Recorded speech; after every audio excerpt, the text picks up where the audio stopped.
The sun had barely risen over the vast expanse of the Pacific when the first whispers of laughter reached the ears of Japanese pilots. From the decks of their carriers, the seasoned aces looked skyward and saw them, F6F Hellcats, sleek but unassuming, climbing awkwardly, their engines thrumming like the heartbeat of a bird not yet ready to fly. Pathetic machines, they thought, grinning with confidence. How could these clunky, heavy fighters hope to match the nimble, lethal Mitsubishi Zeros that had dominated the skies in the early years of the war? The answer, as history would soon show, was as shocking as it was devastating. By late 1942, the Imperial Japanese Navy had earned a fearsome reputation across the Pacific. Their Mitsubishi A6M0 was a marvel of design, light, agile, and armed with deadly precision. Pilots spoke of them with reverence and awe, for the Zero could outmaneuver nearly anything the Allies could throw against it. Each dogfight was a dance, a test of reflexes, courage, and cunning. The Zero had become more than a plane. It was a symbol of invincibility, a ghost that haunted the skies over islands, reefs, and open ocean alike. Yet, lurking quietly in American factories was a new contender, one that would challenge that reputation in ways the Japanese could never have imagined. The F6F Hellcat was born of necessity. The United States Navy had suffered devastating losses in the early years of the war, from Pearl Harbor to the battles around Guadalcanal. Pilots were dying faster than new planes could be built, and the lessons of combat demanded a solution. A fighter that could not only survive the brutal encounters with Zeros, but dominate them. The engineers at Grumman were tasked with a near-impossible mission: design a fighter that combined power, durability, and firepower, without sacrificing the ability to hold its own in the deadly ballet of dogfighting. When the first Hellcats rolled off the assembly lines in early 1943, they did not look like the stuff of legend. To the untrained eye, they were bulky, almost ungainly. Their fuselages were thick, their wings broad. Japanese pilots, informed by reports and their own arrogance, saw them as an easy target, a lumbering beast that would fall before the elegance of a Zero. And yet, beneath that shell, was a machine engineered for war. The Hellcat boasted a powerful Pratt & Whitney R2800 engine, armor plating that could shrug off enemy fire, and 650 caliber machine guns capable of tearing through aircraft with merciless efficiency. But it was not the specifications that would earn the Hellcat its fearsome reputation. It was the way it fought. In the summer of 1943, the skies above the Solomon Islands became the stage for a clash that would redefine naval aviation. U.S. pilots, many young and inexperienced, were sent into combat armed with these new Hellcats. Their orders were clear: engage the Japanese wherever they appeared, survive, and fight smarter than before. At first, the encounters were tentative. Pilots tested their machines, probing the limits of their new ally. And then, in moments of chaotic fury, the truth became undeniable. The Hellcat could outclimb, outdive, and outgun the Zero. It could absorb punishment that would have sent other fighters spiraling to the ocean below, and it could strike with lethal precision. One by one, the Japanese realized the terrible mistake of underestimating their opponent. Reports began to flood back. Entire formations of Zeros were being decimated, often before their pilots could even comprehend the threat. The psychological impact was profound. Pilots who had once laughed at the F6F now approached each dogfight with a mixture of dread and disbelief.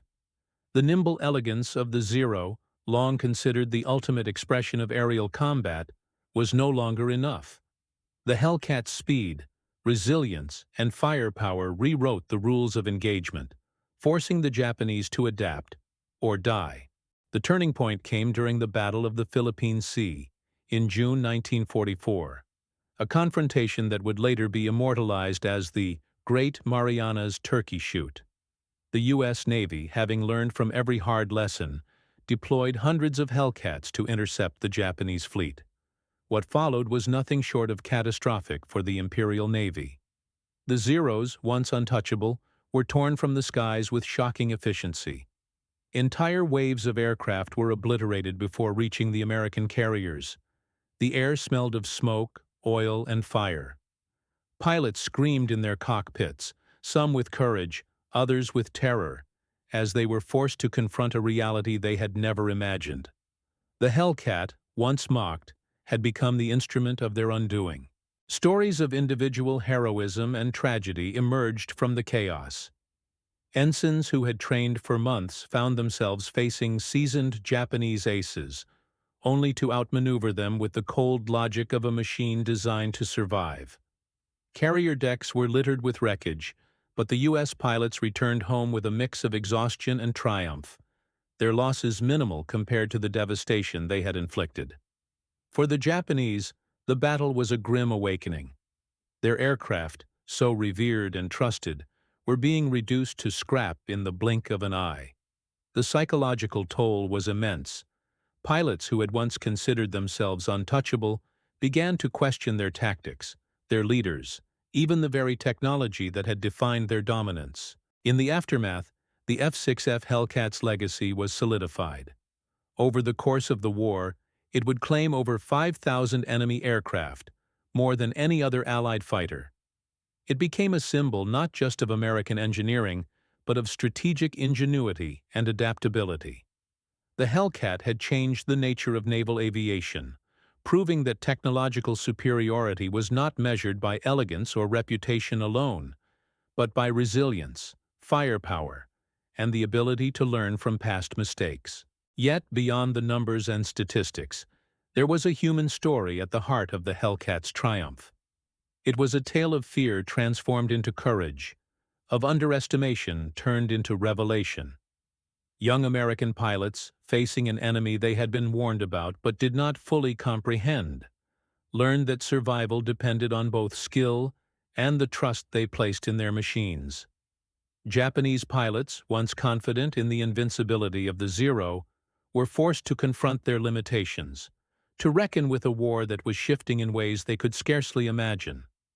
The skies above the Pacific became a theater of human endurance, strategy, and raw emotion, an arena where technology and courage collided in a drama that would echo for decades. Looking back, the story of the Hellcat is not just about aircraft or battles. It is about transformation. It is about the moment when laughter gave way to shock, when arrogance yielded to respect, and when a seemingly ordinary plane became an extraordinary force.